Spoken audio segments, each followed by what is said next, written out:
Hill সাইডে যে বাস টার্মিনালটা ছিল সব রকমের বাস ছিল 66-এ, এখন এটা চলে আসছে মার্শাল আর ডিএমবির অফিসের এখানে অপোজিট সাইডে যে পার্কিং লটটা আছে বড় সেখানের মধ্যে।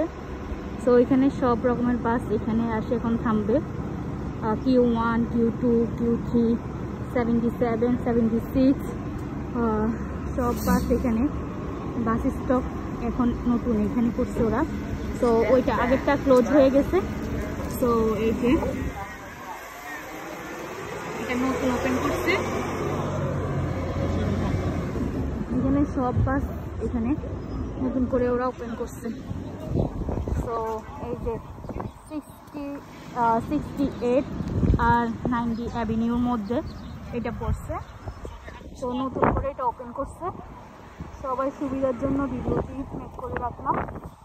তো সবাই শেয়ার করে দেবেন যারা ইনসাইডে আছে।